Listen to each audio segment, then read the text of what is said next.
Imam Ibnu Katsir Al-Bazzi dan Umbul, Imam Abu Amr.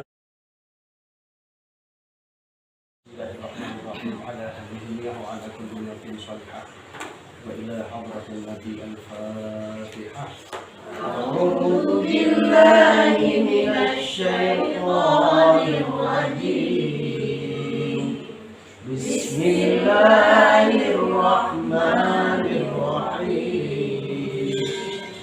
Alhamdulillahi rabbil alamin. Ar-Rahmanir Rahim. Maliki yaumiddin.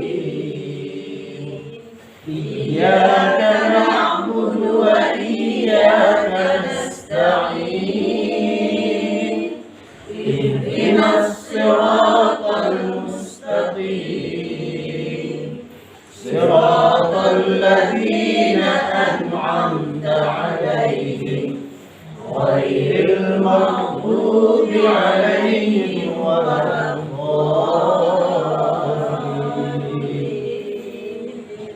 Bismillahirrahmanirrahim.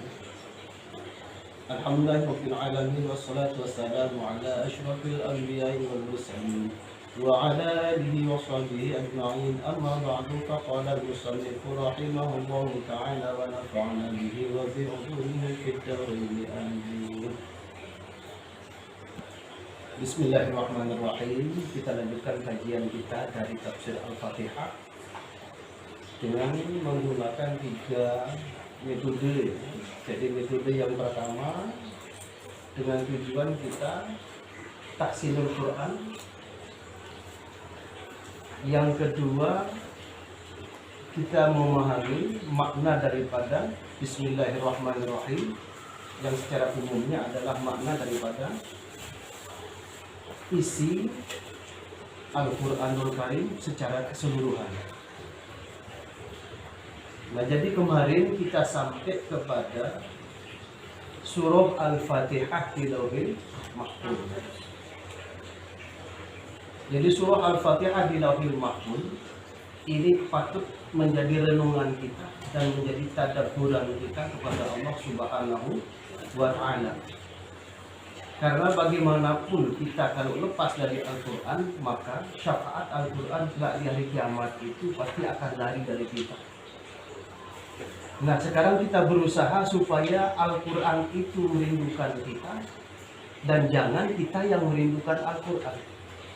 Kalau kita yang merindukan Al-Quran, biasanya Al-Quran itu banyak larinya, karena paling kita baca seminggu sekali belum tentu. Tetapi kalau Al-Quran yang merindukan kita, jadi walaupun kita tidak membaca Al-Quran, Quran akan tetap bersama dan berada di sisi kita. Oleh karena itu, yang akan kita bicarakan di sini secara sepenuhnya adalah firman Allah dan hadis baginda Nabi Shallallahu Alaihi Wasallam. Patut kita mengucapkan banyak syukur kepada Allah Subhanahu Wa Taala. Kemudian dengan rasa syukur kita itulah mudah-mudahan Allah memberikan taufik hidayahnya kepada kita sampai kepada sanadnya ilmu ini adalah kepada Rasulullah Shallallahu Alaihi Wasallam. Oleh karena itu, untuk memberikan barokah, maka tidak ada salahnya dan selayaknya kita sebagai hamba Allah sangat berterima kasih dan mengucapkan syukur alhamdulillah dengan sama-sama membaca kalimat alhamdulillahirabbil alamin. Kemudian yang kedua, dengan berkat perjuangan baginda Nabi Shallallahu Alaihi Wasallam, maka selayaknya kita mengucapkan banyak-banyak terima kasih kepada baginda Nabi Shallallahu Alaihi Wasallam dengan mengucapkan sholawat. Dan mari kita bersolawat 3 kali, kita hadiahkan pahala Fatihahnya untuk baginda Nabi. Kemudian istri dan putra-putri beliau beserta dengan para sahabat-sahabat beliau, kemudian para alim ulama, Mudah-mudahan kita mendapatkan ilmu yang barokah dan mendapat syafaat bagi Nabi kelak di yaumil qiyamah. Oleh karena itu mari kita sama-sama mengucapkan sholawat 3 kali dengan mengucapkan Allahumma salli ala Sayyidina Muhammad wa ala ali Sayyidina Muhammad. Allahumma salli ala Sayyidina Muhammad wa ala ali Sayyidina Muhammad. Allahumma salli ala Sayyidina Muhammad wa ala ali Sayyidina Muhammad. Baik, kita lanjutkan. Nah, jadi kemarin kita dengan metode taksimnya sampai kepada makharijul huruf. Nah, kalau sebelumnya kemarin itu kita membahas masalah metode tartila bersahaja di bagian pertama dan bagian kedua di situ pengenalan terhadap imam qiraah yang berjumlah 10. Namun yang tercantum atau tertera di dalam metode tartila itu ada 7. Nah, salah satu di antara imam sab'ah atau imam qiraah yang 7 itu adalah anutan kita dan panutan kita adalah imam asim. Nah, jadi imam asim itu adalah imam yang kita pakai qiraatnya dengan riwayat hafaz. Imam asim dengan riwayat hafaz.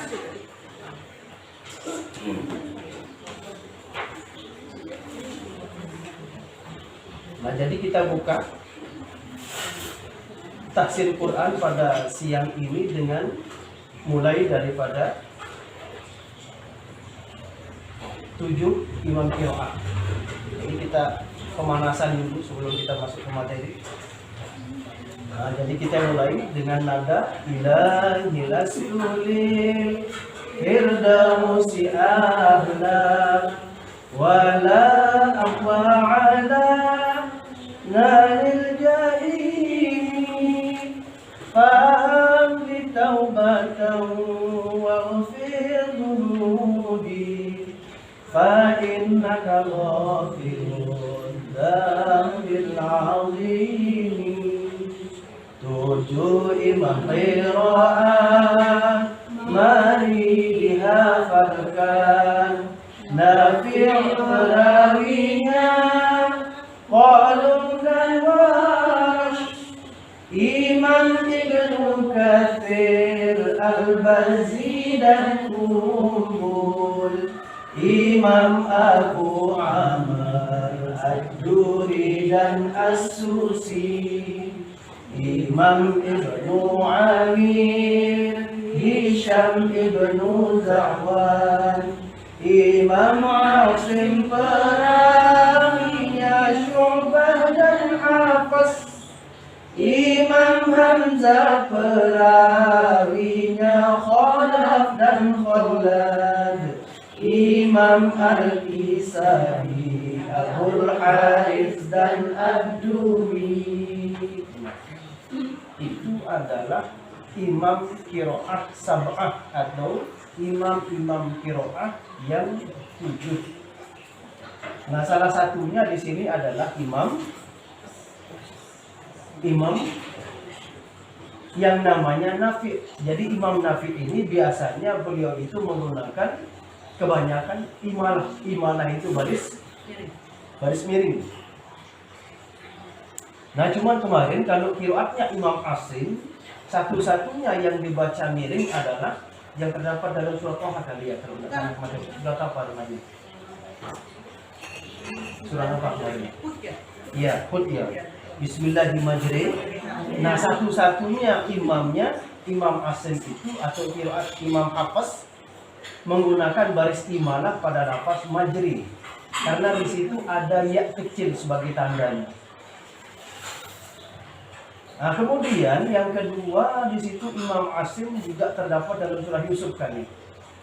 Ada satu yang dibaca Ismam. Nah, jadi bacaan Ismam itu hanya bacaan Imam Asim itu pada surah Yusuf. La ta'manna yang asal katanya adalah manuna. Ta'manuna. Jadi dengungnya dulu baru monyong. takman. Jadi dengung dulu baru dimoncongkan itu bibir. Itu adalah bacaan daripada Imam Asim. Yang perawinya adalah Imam Syu'bah dan Hafs. Berarti kalau disebutkan bacaan Imam Hafs berarti yang dimaksud adalah Imam Asim. Atau yang kalau disebut perawinya Syu'bah berarti yang dimaksud adalah Asim atau Imam Asim. Itu mengenai 7 imam qiraah. Jadi biar benar kita ya tahu dan paham siapa imam yang kita ikuti. Banyak yang mengatakan ahli Quran, tapi ketika ditanya tentang siapa imam yang kita ikuti, ternyata kita tidak paham tentang tentang ikutan kita. Berarti selama ini taklidnya namanya taklilut takalid, bertaklid kepada orang yang tidak memiliki pegangan atau orang yang bertaklid. Nah, lain halnya dengan taklid yang disebut dengan taklid iyan. Kalau taklid iyan itu kita memiliki guru dan kita memiliki taklidnya, dalilnya ada. Tapi kalau yang tadi itu namanya taklilut takalid, dia hanya mengatakan saya bisa baca Quran, tapi ketika ditanya tentang siapa yang menjadi imam dalam qiraah itu mereka tidak bisa. Jadi imam kita lagi sekali di situ adalah Imam Asim, riwayat Syu'bah dan Hafs. Nah, jadi untuk bagian yang ketiga di sini kemarin kita berbicara masalah makharijul huruf. Namun sebelum kita lanjutkan kepada makharijul huruf, alangkah indahnya kita harus memahami sebenarnya tentang Al-Quran yang kita anut atau Al-Quran yang menjadi imam kita. Sudah sering kita dengar alim ulama, para kiai membahas tentang Al-Quran. Nah, di dalam Al-Quran itu ada beberapa istilah atau ada beberapa waqaf dan ada beberapa tanda yang mungkin kita juga belum paham tentang tanda tersebut. Nah, kita kembali lagi. Nabi SAW diberikan mukjizat oleh Allah, dan mukjizat yang paling besar itu berupa Al-Quran. Itu mukjizat yang paling besar berupa Al-Quran. Kemudian mukjizat yang paling mulia itu adalah mukjizat tentang peristiwa Isra dan Mi'raj. Mukjizat yang paling terbesar itu adalah berupa Al-Quranul Karim.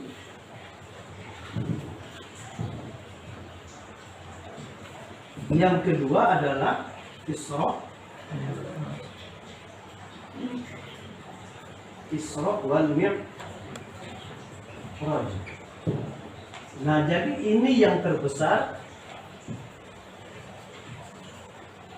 Kalau ini yang termulia atau yang paling mulia, peristiwa Isra dan Mi'raj. Bisa dibilang bahwa Isra Mi'raj ini adalah yang paling sempurna. Nah, kemudian di dalam Al-Quran itu terdapat juznya yang berjumlah 30 juz, dan hizibnya atau hizbunnya, jadi juz yang 60 sini adalah juznya. Hizbun bukan, yang 60 adalah hizbunnya, yang juznya adalah 30. 500 bukan 3 ya. Saking seninya orang nulis sampai terbolak-balik ya kalimatnya. Nah. Jadi hizb yang nomor 2, juz 30, hizbunnya 60, rukuknya. Nah, jadi kalau juz ini biasanya ditandai dengan atau ayatnya dilingkar atau dikasih kurung, itu sebagai tanda. Kemudian kalau hizb ini biasanya ada tulisan di samping sebelah juznya, ada hizb, al-hizb. Nah, di samping Al-Quran, di pojok juznya itu. Nah, jadi dalam setiap juz terdapat 2 hizbun. Jadi dalam setiap juz terdapat 2 hizb.